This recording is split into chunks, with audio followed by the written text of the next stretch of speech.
everyone to the 6th of our weekly academic skills webinars. This is the third session on tackling assignments. So in the fourth webinar, we looked at how to make sense of assignment questions. In the previous webinar, we looked at taking a position. And in this webinar, we focus on organizing your writing. So just a quick recap. In the previous seminar, we talked about taking a position. We're going to revise that a little bit. I'll give you a question in a moment, and I'll ask you to take a position on it. I spoke about taking a position as an alternative to having a feeling or an opinion, saying that our feelings tend to be a kind of like physical response to a question. So in the previous webinar, I asked you how tired you felt or how awake you felt. And I then asked you what your thoughts were about English food or British food. I can't remember whether I called it English or British. And that was really asking about your opinions based on your preferences and your personal experiences. And then we looked at a more academic question. I think the words that you used were that this question was more academic, and we looked at extracts from some different articles in order to identify some themes in the literature on the subject of the value or lack of value in legally obliging cyclists to wear helmets. And we answered the question. We answered the question of whether we agree or disagree with that statement based on readings, and we mapped our position by considering different themes, putting them on a line between completely agree and completely disagree, and then we built an idea of an argument around that. But what we'll look at today is how we might think of the organization of our writing once we've identified some themes. Last week, by looking at examples of some texts, we built up some ideas using a synthesis matrix, and I suggested that if we create a grid and collect ideas from our readings within this grid, we can identify some themes, put some points on each theme according to the different text that we read, and that will allow us to write in paragraphs and allow us to reference while we're writing and keep records of our reading that will make it easy for us to reference and write paragraphs based on our reading. Okay, we're going to go back to basics a little bit now by thinking about some organizing principles. I've only got 7 people in the Menti, but I have over 30 people in the webinar live. So if you are in the webinar live, please do follow the Menti. There's a link in the chat, or you can go to a browser, type in menti.com and enter the number 74245979.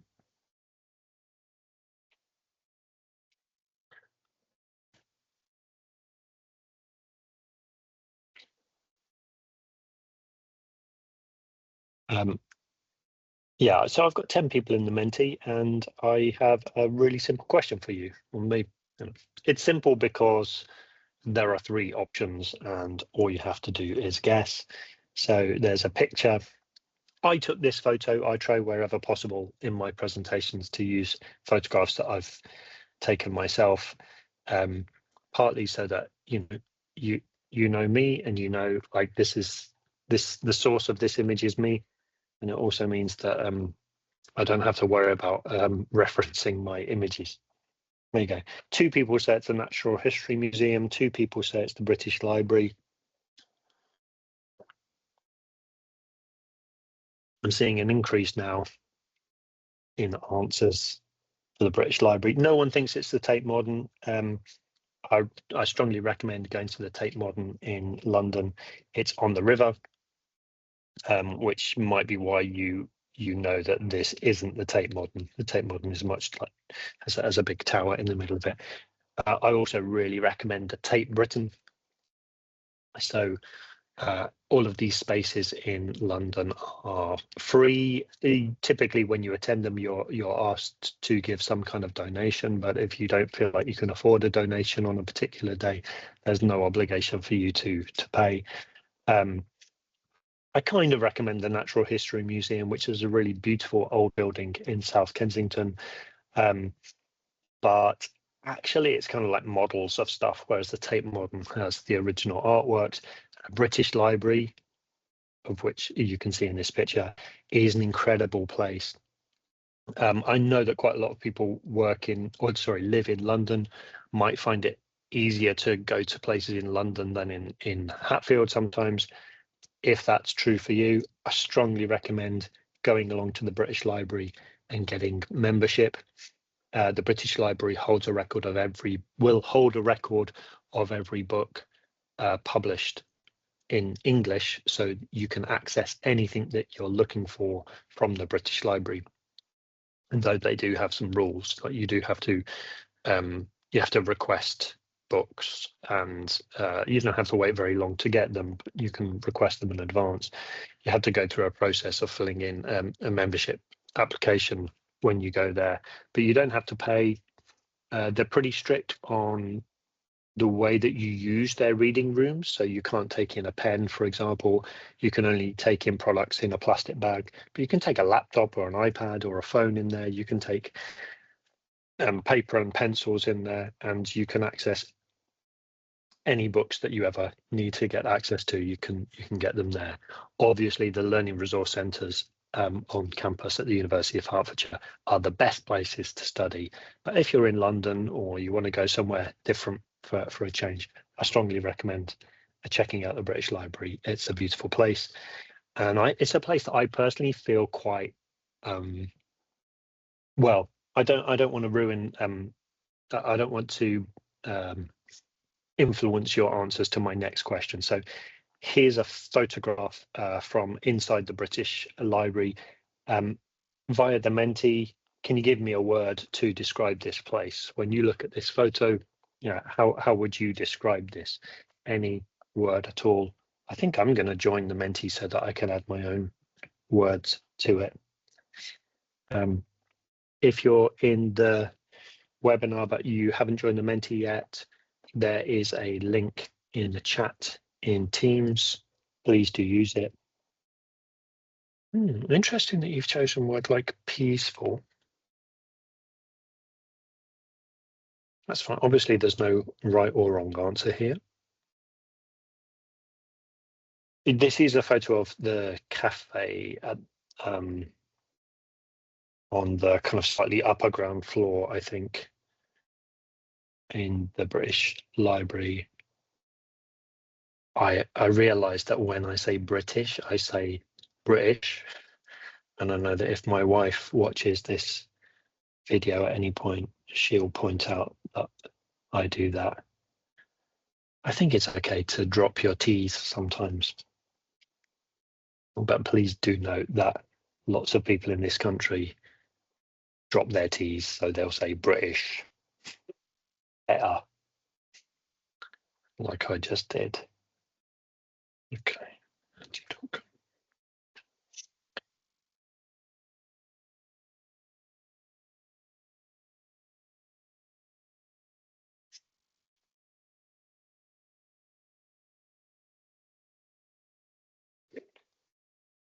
Vivid architecture, peaceful, relaxing, excellent, inspiring, phenomenal, beautiful. My word here is actually inspiring. And what I love about the British Library is the sense of organisation. I look at the bookshelves and everything. Well, it has to be really well organised in the British Library because they need to be able to find books, you need to be able to find what you want, and it needs to be, I think you're quite right that it's kind of like peaceful. It needs to be quite a calm space in order to sit and read or study there. It's you can clear your mind quite easily, or find a way to focus on the thing you need to focus on. Yeah, quick question for you. Comparing this space, I sometimes go and work in the British Library. I sometimes go and do research there, or I try to spend a day or half a day just doing some writing there. This, like today, I'm in Hatfield, but I'm not in my I'm in one of the spaces that I work from. The space I most regularly work from is on College Lane. It's room B152 in the main building, and the photo on the screen at the moment is a photograph that I took from inside my office one day. Does this look more or less organized than wherever you study? People are telling me that it's either about the same or it's less organized, and that's fair enough.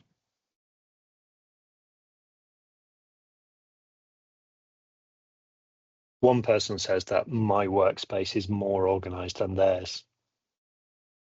So I need to share with you that I took this photo on a day when I had taken all of my books off some shelves because I thought they were quite disorganized. And so I want to ask you, if when you see all the books on the shelf here in this photograph, I think there are different ways that I might want to organize my books. What suggestions do you have? How can I organize these books? Again, there are no incorrect answers, so any suggestions you have.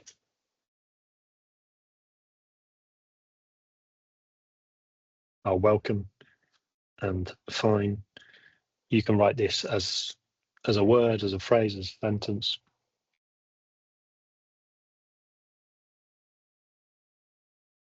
Someone has said arranging them nicely on the shelves. I'm curious to know what you mean by nicely here. Would that be, would nicely mean that they have the same kind of size or shape or color?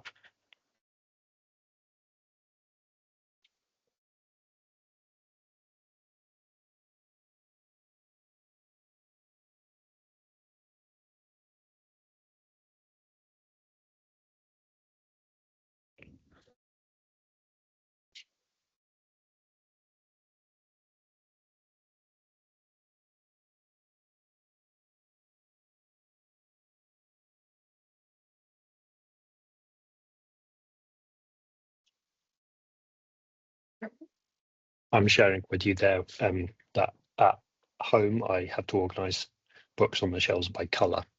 So blue books together, green books together, red books together, and so on. And that's for aesthetic reasons. But there's a problem there because I then find it very difficult to, well, it's potentially difficult to find the books that you need. Someone's suggesting I should get some newer books, organized by subject, clean them out, as in what, like get rid of them. That would be a very good, switching to ebooks or getting rid of them would be a good way to organize them. Labeling them according to the category that they belong to. Thank you. Vertically arranging them according to height. That's interesting. That's one way of doing it. And what I want to suggest to you is that most of these answers you're giving me are organizing principles. So this is a word that I'm going to use a lot, and a theme that I think is really important. That whenever we're presenting information to other people, whenever we're communicating about our knowledge or an argument, whether we're writing or we're giving a presentation, it's really important that we have an organizing principle. And actually, that's nothing new to us, because in our life, when you open your wardrobe or you open some drawers where you keep your clothes, you go into your bathroom where you've got your toiletries, either you have an organizing principle or you don't have an organizing principle. but a lot of the things in life that make sense to us have an organizing principle. I like to think that in the British Museum, they've got some good organizing principles. And you're suggesting some nice organizing principles to me. And yeah, typically I think alphabetical order is a really good organizing principle because it helps us to find things.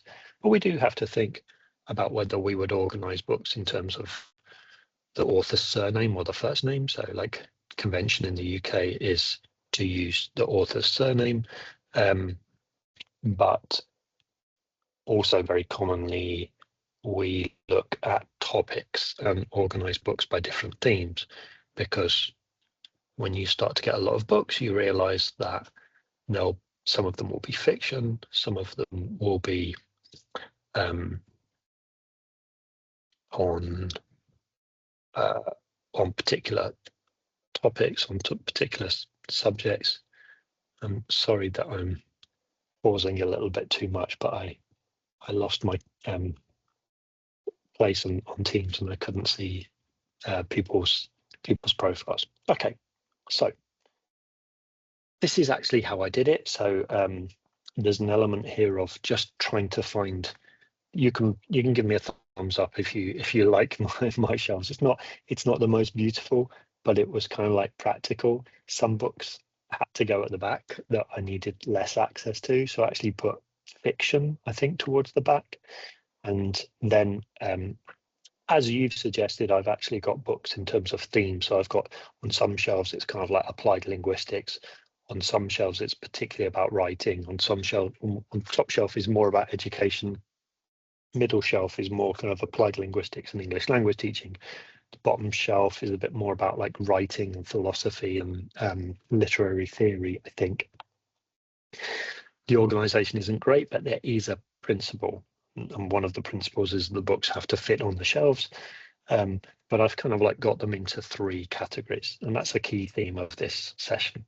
So we're going to explore organizing principles a little bit further now with the second task. Right, this is not a book that I have on my shelf at work or in my study, but at home I do have some like cookery books, including at least one that is only about potatoes. So apologies if you're not an expert in potatoes, but I think around the world we can find lots of different ways to cook and eat potatoes. And I think in the group of people in the Menti, and if you'd like to join the Menti and participate, there's a link in the chat. But I think everyone in the Menti should be able to tell me at least one way to cook or eat a potato. There's a book here that says there are 100 ways to cook potatoes. I don't know if we'll get 100, but how many different ways can we collectively think of to cook potatoes? Please share your thoughts with me. You can put in as many different words as possible. Let's see how quickly we get. I don't know, can we get 10? Smashed, boiled. Oh, microwave potato is our 3rd option. I'm not sure about that. Okay. Someone's going to have to explain to me what machine gun potatoes are. You can turn your microphone on and tell me if you like, or you can put it in the chat. We've got fried, we've got boiled. You're saying smashed. I wonder if that's the same as like mashed. Oven potatoes. I think that might be the same as roast. Overcooked potatoes. So yeah, we can do bad things with. I'm not sure raw potato is a type of cooking a potato. I'm not sure if it's healthy to eat a raw potato either, but perhaps it's possible. We've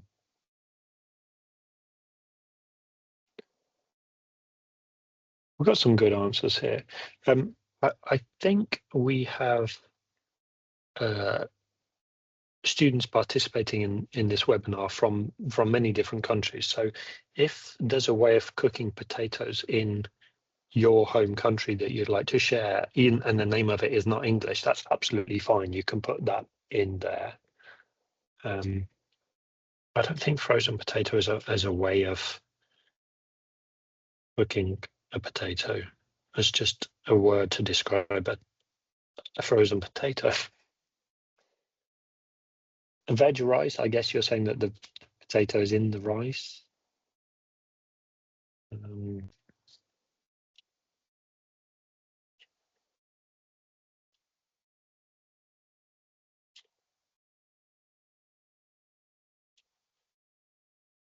See, I remember that most people in this group thought that English food was bad, but like you're telling me that you eat raw and frozen potatoes, so I don't know. Potato samosas, okay. Great.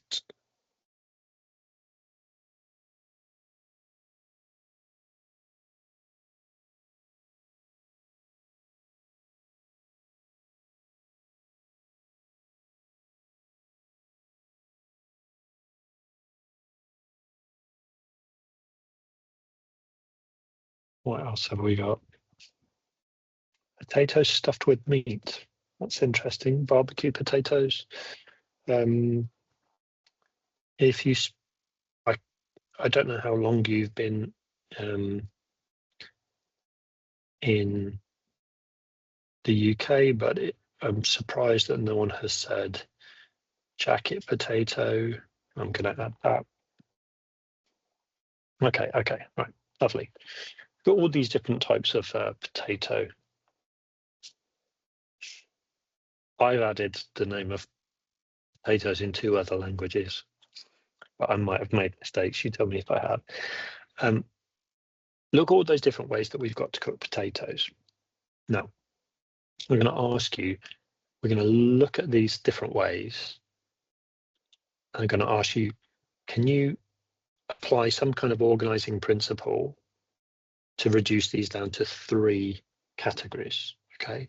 Now, if you think someone is just being silly by saying like I don't know if a machine gun potato or a potato and sulfuric acid is worth considering. So it's like when we're working with any kind of data, we can just reject some of the data. We can filter it out. We can critically evaluate and say, no, we're not going to include that in our types of in the data that we're looking at.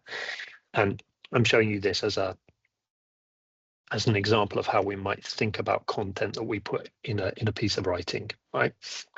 If you were writing an essay, okay, you're probably not going to write an essay about potatoes, but an essay about potatoes that was going to cover 10 different ways of cooking potatoes, and we've probably got more. It would not be a good essay if we said in the introduction, this essay will discuss 10 different ways of cooking potatoes, and then say firstly, secondly, thirdly, fourthly, fifthly, and so on. That would be quite a boring piece of writing. It would just be a description. It wouldn't meet the kind of requirements that we put in the marking criteria for university assessments. It would be pretty much a list. When we do a piece of writing at university, we want it to have structure and organization. So we need an organizing principle, and we need to make it.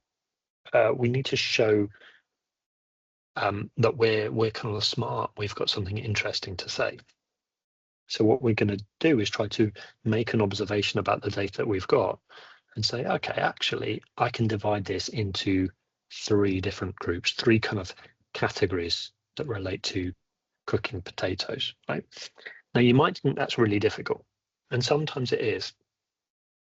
I'm suggesting the number 3 just as an exercise, but 3 does work quite well as a number. If you're writing a 2,000-word essay, for example, and you've got 7 themes, you probably haven't got space to do justice to 7 different themes. If you can discuss things in terms of 3, maybe 4, maybe 5 different categories of information or different types, that there's a thinking exercise that is really healthy for you, and then it will help you to organize your thinking and your writing on paper. And in a lot of the reading that you do, think about like what you've read in the last couple of weeks. You'll see authors writing in terms of like, there are 3 reasons, there are 2 main reasons, or there are 4 main reasons. Or you may come across a framework that has 3, 4, 5 elements to it. it's unusual for there to be 10 elements to it, or 15, or like there are 18 reasons why X, Y, Z. So just as a thinking exercise, I'm encouraging you to, like, can we find 3 different ways? Sorry, can we find 3 categories and divide our ways of cooking potatoes into 3 categories? Yeah, what do you think? I spent a long time showing you that slide. You can take a screen capture of it if you like. In fact, I'll even do that and put it in the chat. But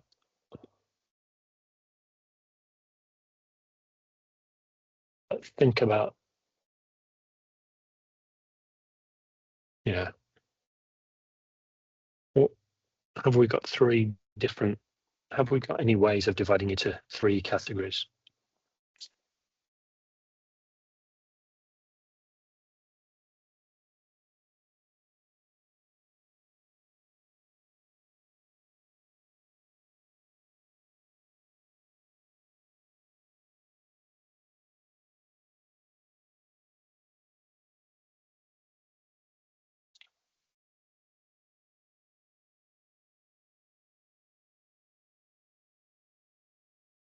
I'll give you a moment to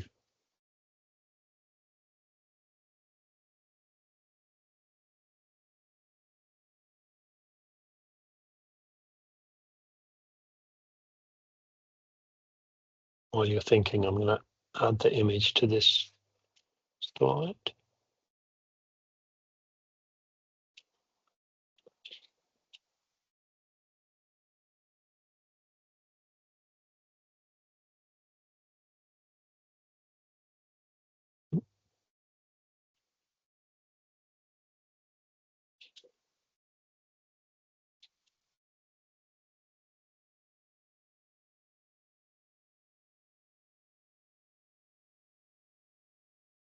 Yeah, can anyone suggest 3 categories that we could divide our slice of potato into?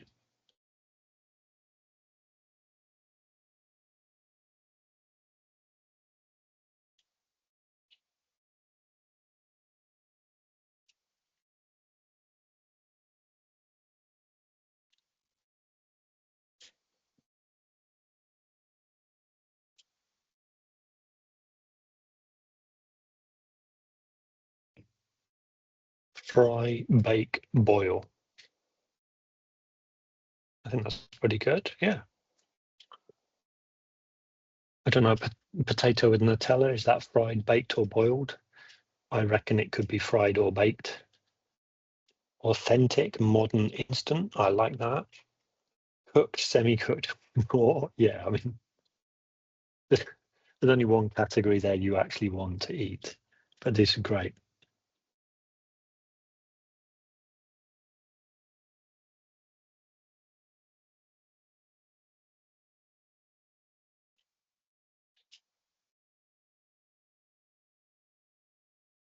Okay, give it a moment if anyone else wants to add their suggestions. I think we've got some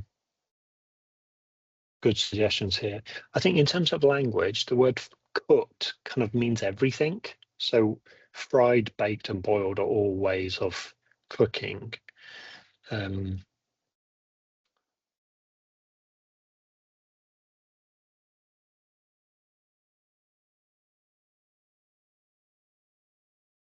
I don't know. I think when you talk about fry, bake, or boil, one way of thinking about it might be this one here, which is you can either cook it in oil, you can cook it in water, you could cook it in an oven. And what I'd like you to take away from that is, look, we could give a presentation about like cooking potatoes. And if at the start of the presentation, the presenter says, okay, I'm going to tell you about 15 different ways to cook potatoes, that this is not going to be a kind of a university style presentation, is it? But if it starts with, okay, there are 3 main ways to cook potatoes. There are lots of different ways to cook potatoes, but there are 3 main overarching categories. You can cook them in oil, you can cook them in water, you can cook them in an oven. And then depending on where you want your presentation to go, or where you want, if this is a piece of writing, how do you want to conclude? we always want to say something quite clever and to show that our research and our knowledge. Typically, we're answering a question when we write or when we give a presentation. So we may be thinking in terms of like, what's the healthiest way to eat a potato, or what's the most delicious way to eat a potato? And that's going to influence the order in which we say these things. So it shouldn't, whenever you organize some content, so whether that's a presentation or a piece of writing, if you've got 3 different categories or 3 different themes in a piece of writing, and you feel like it doesn't matter which one goes first, second, or third, just think a little bit more about why that might be the case. Because if it doesn't matter which order you put the content in, then maybe you're not saying anything interesting about that content. But if you're trying to say something like, some of these ways are more healthy than others, or some of these are more expensive than others, some of these are more culturally specific than others for, historical or traditional reasons, then that will then give you a reason to put one of them first, one of them second, and one of them third. We'll explore that more by putting all of this together with a really simple kind of like essay planning task. And I've got a very easy essay question for you. Which make better pets, dogs or cats? So earlier I talked about taking a position on a line, and we're going to do that. So on one end of the line, it's dogs are better than cats, and on the other end of the line, cats are better. So if my statement is dogs make better pets than cats, where are you on the line? Show me your position between strongly agree and strongly disagree.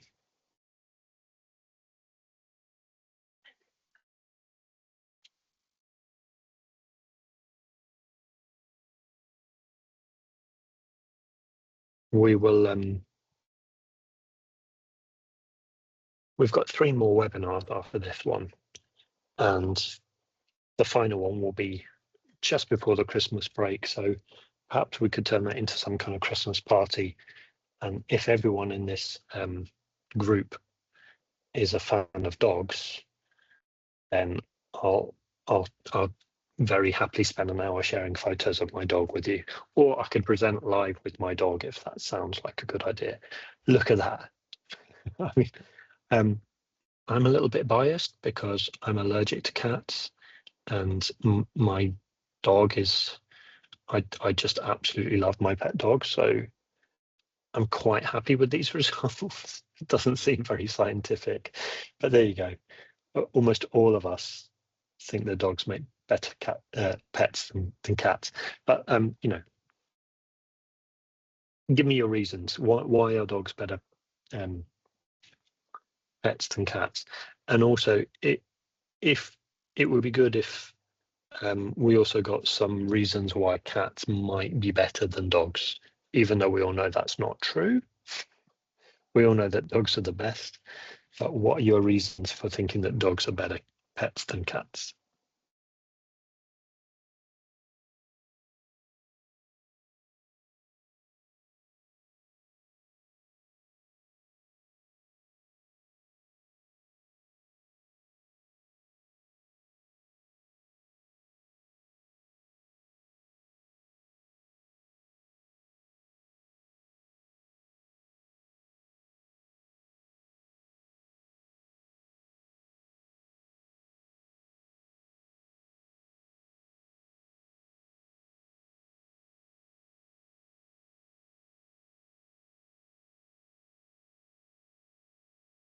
Dogs always listen, unlike cats.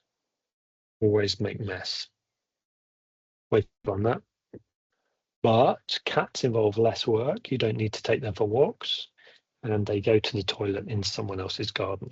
I don't think they're supposed to do that, but it's true. I always have to clean up after my dog. Dogs are more empathetic. Yes.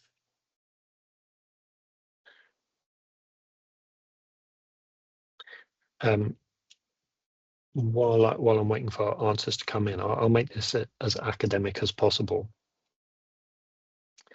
And I'm desperately trying to remember the name of an author now.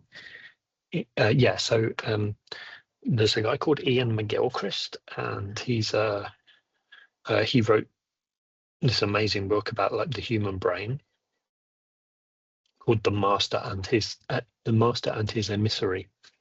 And I read that book a couple of years ago, and I found it absolutely amazing because I don't know much about the brain, but I learned a lot from that book, which is not just about the brain, but it's about like almost like the history of mankind and the history of philosophy.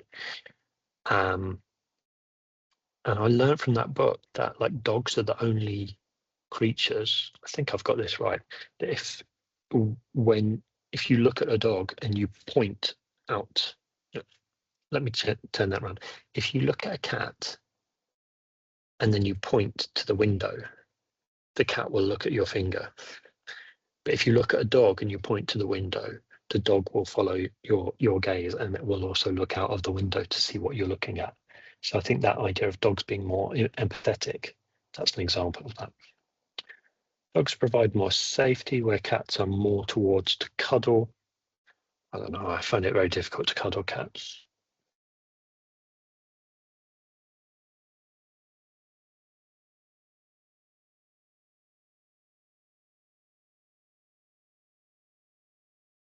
Dogs can be trained. I think cats can be trained as well, but dogs can be trained to do stuff.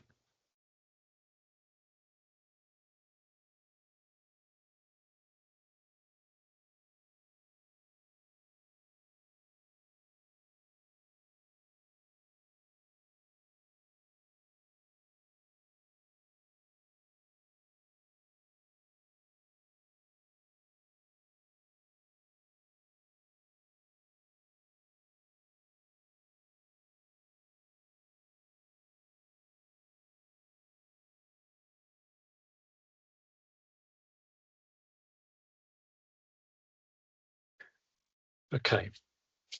Thank you very much for your answers. Just going to think about how we might then turn if these were reasons that we got from reading, for example, and this was the raw material for a piece of writing, how would we start organizing our content? Now, of course, we would need an organizing principle. Right? Now, in order to organize our essay, I've got a question for you. Hang on. Yeah. I could write an essay on this. I think we've all decided that dogs are better than cats, right? What would be the best structure for an essay that wanted to reach that conclusion? Would you start with structure 1? First, you start with reasons why dogs are better than cats, and then reasons why cats are better than dogs. Or would you start with structure 2? First, why cats are better than dogs. Second, why dogs are better than cats, and then conclude and then the conclusion. Or would you do something else? I'll let you vote on this. Sorry, the only way I could make this work on Menti was to kind of lay my voting options on top of the text so that you can still see the 3 different structures. So yeah, what do you prefer? Structure 1, structure 2, structure 3. Structure 1 is you start with dogs are better than cats, and you conclude that dogs are better than cats.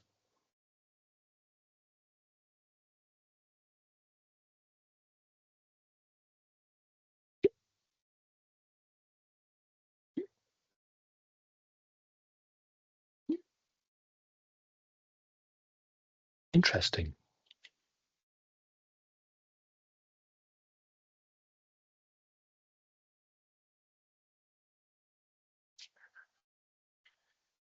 If you joined the webinar late and haven't joined the Menti, I'm just repeating the link in the chat. And this is really interesting, the fact that the majority of people responding are saying structure 1 is better than structure 2. So I'm going to upset you all now by saying this. So I think structure 1 is the worst option here. If our conclusion is that dogs are better than cats, then we're not providing a very persuasive argument if we start with, hey, dogs are better than cats, but here are some reasons why cats are better than dogs, and in conclusion, dogs are better than cats. Do you see? There's a that we're changing directions very very dramatically at the end. That might be a surprise to the reader. Now, this might be a cultural thing, because actually structure 2 is a classic argument structure in, I don't know whether to say the West, but certainly kind of European, North American classical argument structure. You find it in like Shakespeare. So in Shakespeare's play Julius Caesar, there's a really famous speech by Mark Antony where it's so famous. This is kind of like a Mark Antony structure to an argument. You start by suggesting what the other side of the argument might be, then you give your argument, and then that shows the reader, the audience, why your argument is the right one. So first you kind of argue the other side, or you set out what the other side might say, then you provide a counter argument to it, plus any other arguments you've got, and then that leads you to a conclusion. So instead of going, dogs are better than cats, cats are better than dogs, dogs are better than cats, you're going, cats are better than dogs, dogs are better than cats, dogs are better than cats. So it's kind of like a smoother flow. There's quite a nice film called 8 Mile, if anyone likes Eminem. So there's a film starring Eminem called 8 Mile, and spoiler alert, at the end of the film, he applies structure 2 in a rap battle, and it's like really good and dramatic. So between structure 1 and structure 2, I would recommend structure 2, but I think the correct answer for me is actually we need to do something else. Because actually there'll be some of you who've done like IELTS writing before, or high school writing, where you're expected to do some quite simple things with writing, like here's one side and here's another. If you remember what we've said in previous webinars, we've talked about how in academic communities we value complexity, and we value analysis, and we value exploration of knowledge that we don't already have. So we really value like new things. So I want to look for a third structure that won't just be an obvious, here's one side, here's the other, which could involve like quite a lot of repetition. And we do that by going back to our organizing principles. So remember, we had, in order to organize our content, we can apply some organizing principles. I did it like this. So this is my preparation, this is my homework. And apologies, because I've got really bad handwriting and this photo is a bit blurred. But this is just a kind of like a planning and mind mapping exercise. I had kind of like lots of reasons why dogs might be better than cats, or cats might be better than dogs. But I wanted to identify like 3 themes, and if I can identify 3 themes, then I could have 3 stages to my writing. So I want to agree that dogs are better than cats, but I want to do it by covering 3 different themes, and that's my organizing principle. And what I figured was, in line with some of the things that you said, one of the themes is about comfort and loyalty. So cats are more independent, less likely to respond to cuddles. Dogs are more loyal. There's a really nice story from Japan about a dog that used to follow its owner to work every day, used to follow him to the subway station. The dog's name was Hachiko. And very sadly, the owner, the man, he died while he was at work, and so he never came back to the subway station at the end of the day. And Hachiko just waited and waited. The dog never left. The dog was just always waiting for his owner, to the point that the locals built a statue of Hachiko, and you can still see it outside Shibuya Station. And there's this kind of like cultural notion of dogs being man's best friend. I had a theme of like hygiene and mess, which is something that you spoke about as well. So about how like cats might not make such a mess within your garden, for example, but they bring dead animals into your house. There are more humans who are allergic to cats than to dogs, I think. My third theme was about like utility and usefulness, and someone said previously that when I asked you about reasons why dogs might be better than cats, one person said like dogs can give you safety, so they can be guard dogs. But yeah, they can also be trained to hunt. They can be trained to guide blind people. Cats can't do that. And what I need to do in order to move from those ideas to being able to write about them well is to be really, really clear with my labeling of my points. So when you're doing assignment writing, please do this. After you've organized your points, try to get one sentence, which might be in one sentence, try to sum up the point that you want to make. So I've got not only can dogs be trained to help humans, they can also provide comforting and loyal companionship. And although cats are often considered to be relatively clean animals, keeping dogs is arguably more hygienic, and dogs are more useful to humans than cats. Now, one of these points includes a kind of structure of, well, yeah, cats are okay, but dogs are better. But notice that if in my planning stage, I can write sentences as clear as this. So each of those sentences that you see in the top left, the top right, and the bottom right, they can become topic sentences in a paragraph, and they can kind of begin the sections of my essay. But I also need a good introduction, and my introduction also contains something called a thesis statement. Now, a thesis statement is when we try to capture our main answer to the question, the one thing that we want our reader to take away from our writing. We want to try and express it in just like one sentence if possible. So what I'm trying to say is that dogs are superior in terms of hygiene, utility, and loyalty. So like there are three main reasons why dogs are better than cats. That's my thesis, but it also helps me to show a reader what the content of my writing is going to be. So from the point, while I'm organizing a piece of work, I'm collecting all of the different details and points from my reading. I need to connect them together and organize them into a manageable number of categories. I've chosen 3. I need to give them really clear labels, and then I'll be able to write an introduction that says what my position is and how I'm going to take my reader there. Okay. So yeah, that's what we're doing there. Is we're organization isn't just something that we can easily add to any piece of writing, and I think that's one of the things that like things like generative AI, it promises you something that it can't really do. So you can give an AI tool like kind of a bad piece of writing and then say organize it.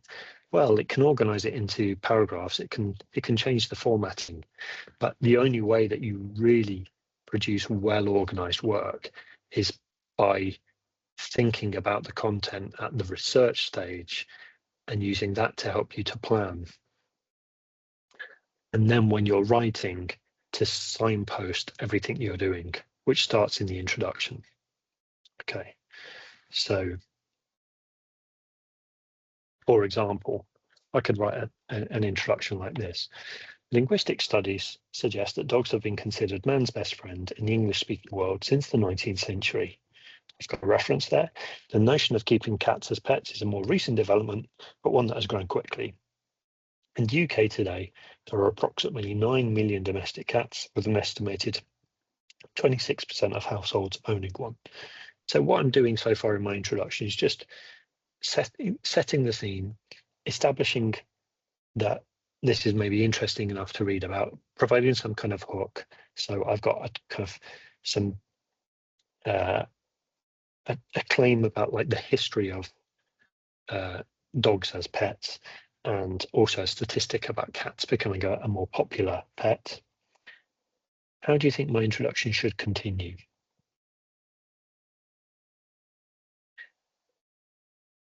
What I'm going to do with it is this. Dogs are still more popular, however, and with good reason. Indeed, dogs are better pets than cats in many ways. This essay will demonstrate their superiority in terms of hygiene, utility, and loyalty. And if you notice, you probably remember that at my planning stage, I had already written this sentence.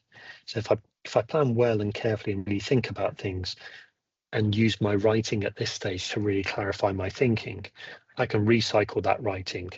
And in this introduction now, I have my introduction is doing three things, and I think all good introductions do three things. One is that they show the reader that this is worth reading, like they try to make the reader interested. Two, they set out my position, dogs are better than cats.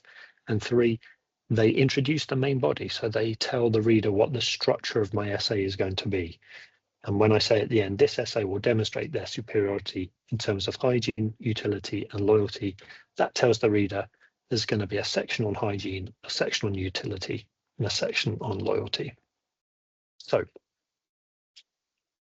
that's we've come to the end of the webinar, and that's also the end of our third webinar on tackling assignments.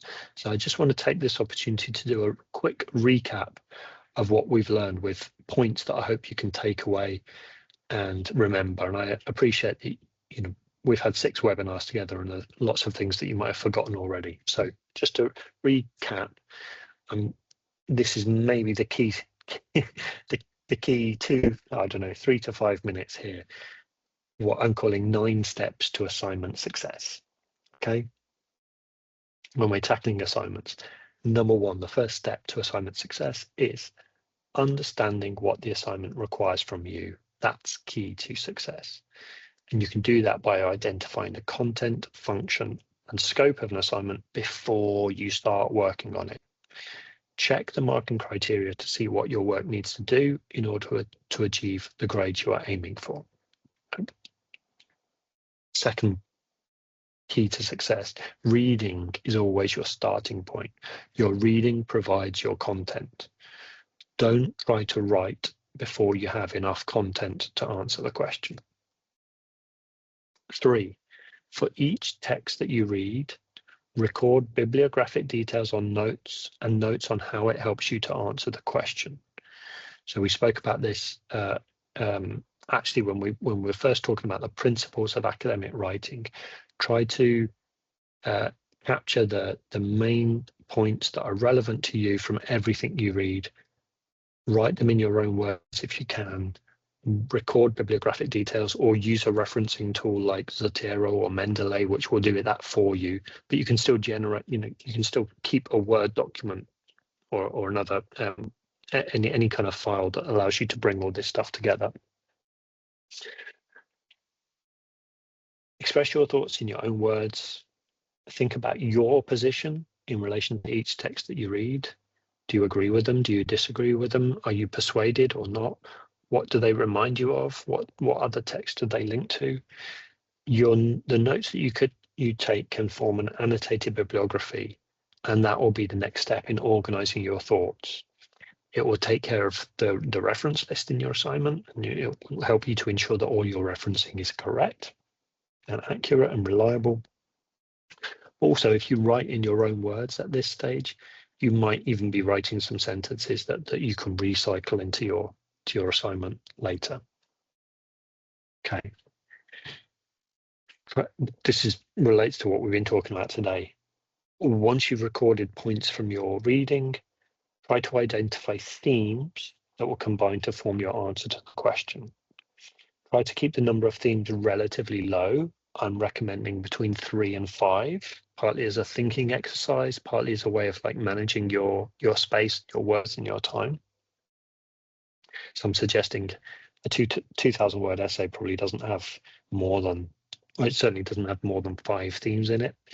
And even a 4,000 word essay might not either. So label your themes with precise noun phrases. We talked about noun phrases in the earlier webinars before we talked about tackling assignments. But in my example today, with my dogs are better than cats essay, I'm using precise noun phrases to communicate the key themes of my assignment. So like hygiene. Precise noun phrases will be key not only to organizing your ideas and helping you with your thinking, but also when it comes to communicating them. So the points that you're going to make, start by writing them as full sentences. Make sure that they are as clear as possible, and then organize them so they logically build up to a conclusion. This might seem a bit strange to some people because you're kind of just writing an individual sentence, but the process of writing those individual sentences to communicate your main points, that's a good thinking exercise, and that will help you to be clear about what you want to say. Your assignment is typically the answer to a question, so write a thesis statement. Write in one sentence, what is your answer to that question? If you only had one answer, one sentence in order to answer this question, what would your sentence be? And make sure that that ends up in the introduction of your work. Try to keep it concise, try to make it clear. You might find that the more reading you do, the more writing you do, you want to go back and change it. That's absolutely fine. But that thesis statement is a way of helping you to clarify your thinking, keeping you focused on the answer to the question, and keeping all of your writing, you know that all of your writing is explaining that thesis statement. It should keep everything relevant. 3 more. Introductions are really important. Write an introduction that does 3 things. It establishes the importance of your topic. It expresses your position in relation to the question, that's your thesis statement, and it signposts the structure of your essay. And then when you're writing, include guidance through further signposting at the beginning of each section of your writing. And finally, when you come to write a conclusion, a good conclusion looks back and looks out, or it looks back and it looks forward. What I mean by this is that when you write a conclusion to an assignment, you should summarize and kind of recap what your assignment has covered. And then you maybe ask yourself, well, so what? So when I've answered this question, like, what does that mean for the future? Or what does that mean for the real world? Or what does that mean in the big context that you might have included in your introduction? And that will be a good way to finish. Okay. I strongly recommend that when you're writing assignments, it's a good idea to talk about them, talk about your thoughts with other people. You can form study groups, you can read each other's work, but just don't write together. Like, I mean, you can write together in the same space, but don't work on the same assignments with one another, because that's you need to make sure that you're the only person submitting the work that you are submitting. That's also a good reason not to upload your work to any kind of online services or to trust anyone who says that they can check for you, because you want to make sure that your work is your own and remains your property. Okay. That's the end for today. If you'd like to record your attendance and share your thoughts on the webinar, make any requests for the future, please use this QR code. We have 3 weeks left in which there are webinars, so I will look at any requests that you make and I'll try to respond to them in the next 3 weeks. I think we'll do a little bit of work around language and refining your language in your writing. But yeah, please do go into detail if there's anything in particular that you would like me to cover in the next 3 webinars. And I will leave it at that. If you need a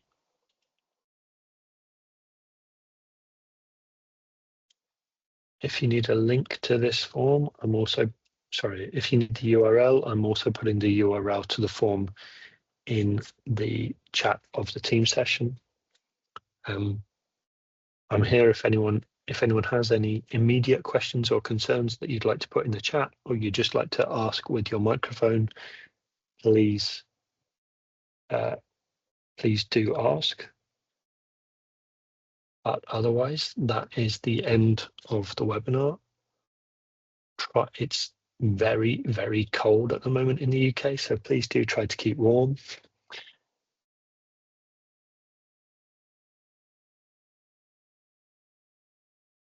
And if nobody has any questions or anything to report, then I will say goodbye and hopefully see you in the next webinar.